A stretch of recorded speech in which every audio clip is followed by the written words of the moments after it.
Hello, everyone, and welcome back to the Fox Den. Yeah, I know I promised to have this out earlier, but as I said in my community post, stuff happened. And yes, my voice is doing fine. I kind of had a lot of honey tea. But enough about that. I know you guys, thanks to the polls I put up, really wanted this series to come back. So, it's coming back. Now then, everyone, sit back, relax, and enjoy this revival of the old version of the story. We continue off from where we left off originally. Being Nezu is currently talking with Magulu. We cut to Nezu's office with Magulu's talking to him, explaining all the events that Velvet has told.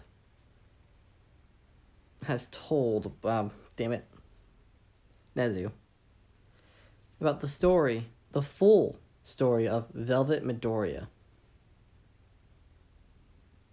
Nezu claps his hands saying, I expected that to happen. So, is there any chance that she might be willing to become a hero? Magula replies saying, there's a chance, but we need to give her time.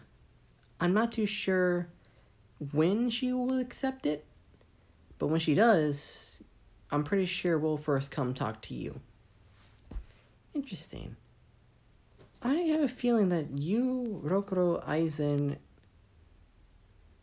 and, well, Miss Eleanor, along with Miss Velvet, or Lady of Calamity, would be a good team. How about this? Magula, I know you don't want to be a spy for us, but how about we give you exemptions from classes to go help her in her vigilante work? Magula responds with, Are you sure, Nezu? How would my father react if he finds me working with Velvet? Nezu responds casually, Nonsense! We'll make sure none of the heroes go after you. In fact, your father's one that suggested this, saying that some of the students worked well with her. So having them be sort of spies, quote unquote, would help us keep track of her movements to avoid her, or lead her into a potential trap. But that's such primitive thinking. Instead of trapping her and imprisoning her, why not try to bring her towards our side? Since we're the one that made her. Magula can't help but chuckle, saying, No wonder my father hates me calling you uncle sometimes. 'Cause you really are too smart for your own good. Nezu smiles, just simply saying, I get that a lot. Now go, Magula. I'm pretty sure she'll be waiting for you at our next target location. Magula gives one of her cheeky grins from the game. Oh, you know it. Now, for those in the original video who were wondering where Laphicet is, well, let's just say he might be taking the place of Eerie in this little timeline. Because the Exorcists are real. I forgot to mention that, didn't I? But yeah, the Exorcists are real. They just don't do much. They're more political figures. Malaks aren't. So Aizen is just a human with a quirk. And let me rephrase it. In the game, he's a Earth Malak.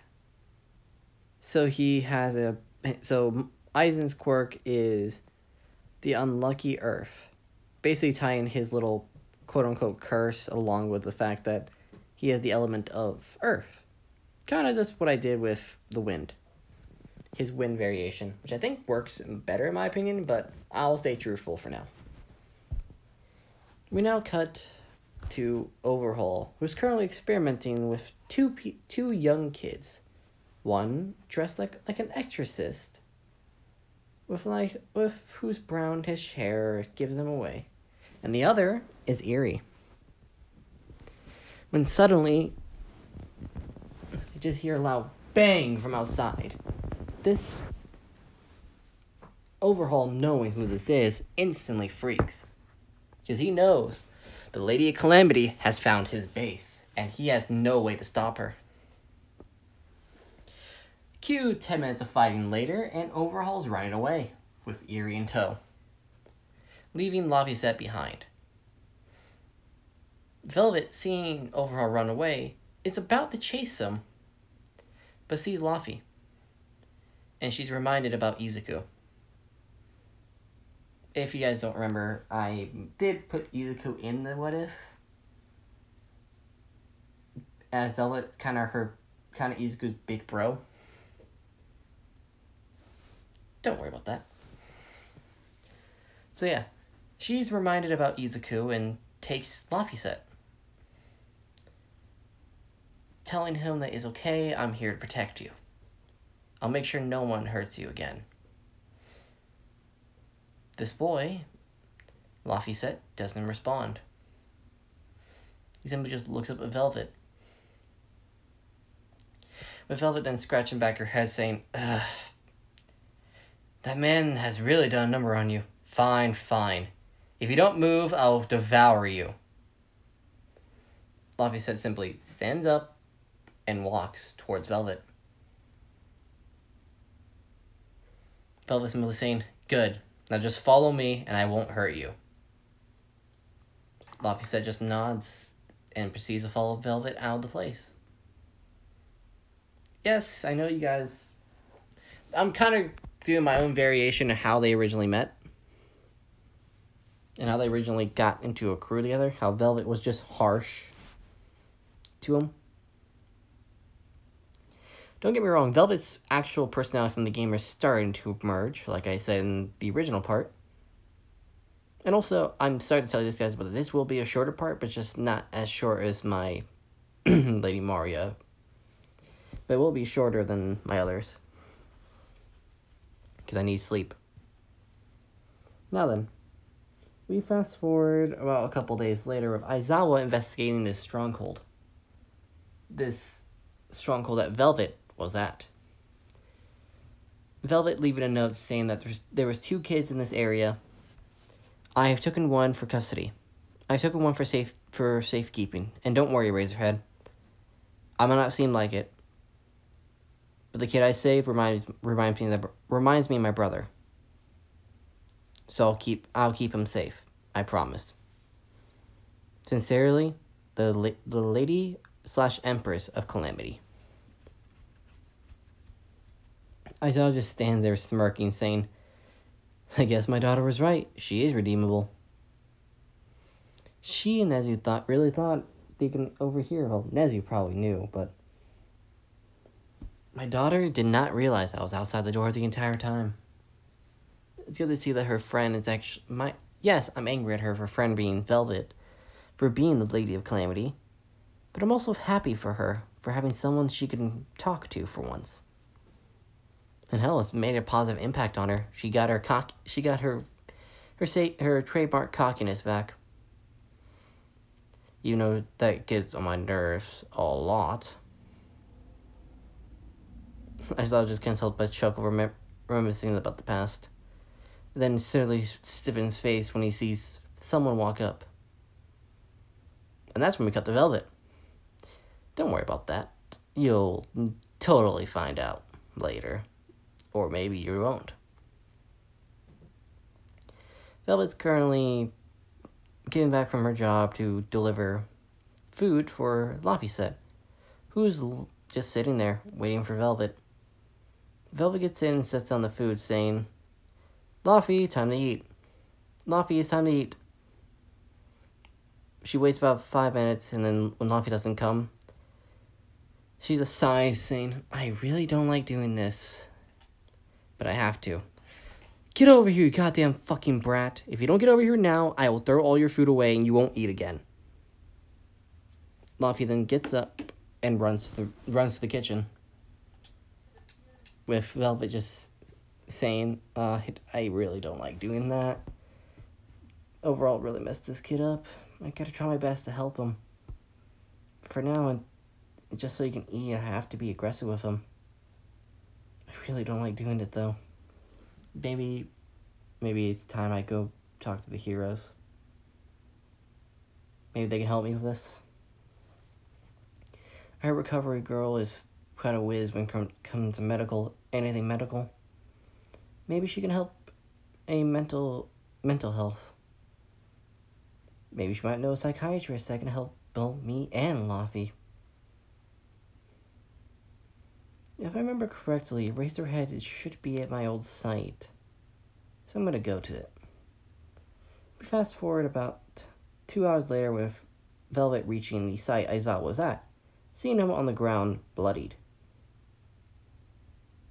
And someone with a black helmet stands over him. This person chuckles, saying, "Now, I'm sad that I couldn't take your quirk, Razorhead, but someone more fitting and more worthy of my time has appeared." Well, if it isn't the Lady of Calamity herself. Velvet just kind of stands there blankly saying, "And who are you?" I'm shocked that one of the most feared vigilantes don't know who I am. Doesn't know who I am. Yeah, sorry, but I'd never heard of you. I'm shocked. I'm all for one. It's like, so? I technically have the same quirk as you. I've read about your history. You can take quirks and give them back. And give them out. I can take them by devouring the person with it. And it gives me magical items that are bound to me that I can use their quirks. All for one chuckle saying, "Exactly. That's why I want your quirk." Sorry, bud. Sorry, you old-ass bitch. You're not getting my quirk. Especially since you shouldn't have turned around. What? As suddenly, All For One gets punched in the face, getting sent flying. That's when All Might appears, saying, "No need to. Don't worry, because I am here." Velvet just kind of looks at him saying, "Can you just please stop that? It's really annoying. It hurts my ears, and I already have a headache enough to deal with. I don't need to deal with a second one." All Might just turns to Velvet, saying, "Lady of Calamity, even though I do not like working with you, I request your assistance with this battle." Velvet simply just looks at All Might, saying, "Will I be arrested after this battle?" "But most certainly. It only makes sense. You are a villain. I'm a vigilante. They're different." "Same thing." "We'll talk about this later. Let's help defeat your nemesis once and for all." But once they're stopped their bickering, they turn to see, All For One gone. Velvet just simply walks up to All Might and slaps him, saying, "You idiot! This is why you don't get him. This is why you're a musclehead. If you didn't stop bickering, we could have at least finished him off. And I could have turned his quirk into one of my items and threw it out. Or you guys could have locked it up, just in case I wanted to use it. To make sure that All For One does not appear ever again." All Might just kind of looks down, saying, "You're right. But now that matter is settled with, you're under arrest. You can arrest me later. First, let's take a Razorhead and Recovery Girl. Maybe you should deal with your friends instead of arresting people." All Might stiffens up, saying, "Right." In All Might's internal thinking, saying, "She really reminds me of Nana. I might be hinting to something. Don't worry about it."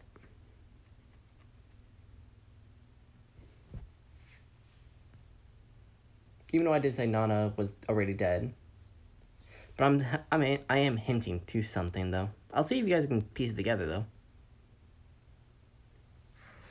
Now then, we go about 4 hours into the future, time skip, Aizawa waking up in the UA's hospital, asking him where the hell is the Lady of Calamity.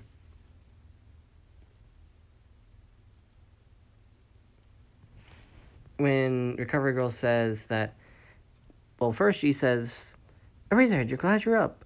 And the second thing she says, and regarding the girl, I believe Cement Toss is currently torturing any information he can out of her. Aizawa gets up saying, I have to stop him.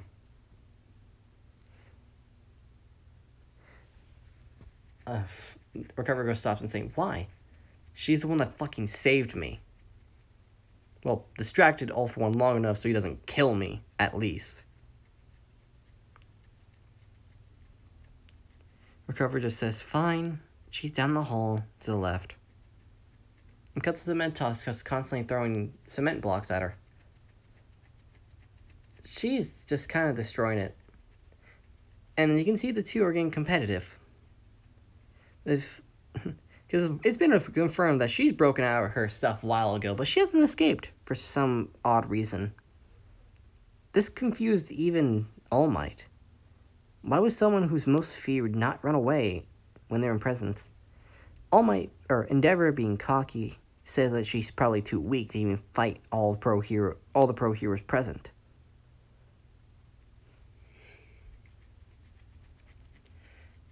And so forth. Now, we cut to Aizawa running through the door and seeing this kind of little friendly competition between Cement Toss and Velvet. And you see other pro heroes besides Endeavor laughing about where the hell Cement Toss just got hit. Aizawa just simply shouts, what the hell is going on? Everyone just kind of stops and turns to Aizawa, saying, okay, first, I've been told that Cement Toss is going to torture the poor lady, and I find out you guys are actually playing games. What the hell? All Might's just like, Eraserhead, Aizawa. We can explain. No need. I came here in the first place to stop the frickin' torture. Why? Because me and Nezu have a proposition for her. She goes up, Aizawa then goes up to, well, Velvet and says, hello, Velvet Midoriya. It's like, I'm surprised someone actually knows my name. Trust me, there's a lot I know about you. Not as much as my daughter, though. Wait, what? It's like I overheard the conversation. I overheard my bosses, and and your daughter's conversation. Don't worry, they both support you. And from what I've learned, I support you as well. So, here's my proposition. Join us at UA, and we can make sure, and we can give you a license to kill to make sure your ways never change. All the pro heroes are shocked, because license to kill are really only given up by American heroes. So it means that an American hero would have to come over to Japan to give her a license to kill. Velvet just simply smiles, saying, I'll gladly accept, on one condition. Everyone in the room winces besides Aizawa, wondering what the hell would she demand. Endeavor thinking maybe she wants to marry someone as powerful as her. His mind going complete 180. With Velvet simply saying, I want to have a stable psychiatrist here. Someone capable enough to treat two people at once. Everyone just shocked, saying, and Aizawa finally says, due to the fact that you're mentally stable, correct? Velvet simply chuckles, saying, yes, that's correct, but not just me. The little guy I saved during my personal grudge raid against Overhaul. Yeah. I found two kids. One Overhaul grabbed and already ran off with. The other one, he seems too broken. Everyone says, what do you mean? He doesn't respond to anything unless you yell at him, or you threaten to kill him or hurt him. Trust me, I've tried. Even checked the security footage in my house. Evan's just shocked by this, like, you really think, yes, I might be a vigilante, I might be heartless, but as a kid, I know how that felt. After all, I've been locked in a fucking prison for 14 years, by the way. Or however long how old I made Velvet, I don't remember. I'm going based on remember, so sorry, guys. I've been in the prison for X amount of years. And you tell me I don't know what broken looks like? So I dare you, tell me what broken actually looks like. No one stands up with what you said. So she said, so I'll accept your deal if you can promise me some psychiatrists to help me and him. Aizawa simply shakes Velvet's hand, when she extended it back at him, simply says, yes, I can arrange that. Perfect. I can arrange that immediately. Perfect. Velvet simply smiles, saying, awesome. Now, when do I start? And that's where I'm going to end it off today, guys, because, like I said, I need sleep. And I have a test tomorrow, so sorry, everyone. I'll go longer in the next part for the Velvet series. So, hope you guys all have a nice night or day, depending on your time zone. I'll see you guys later. Ta-ta.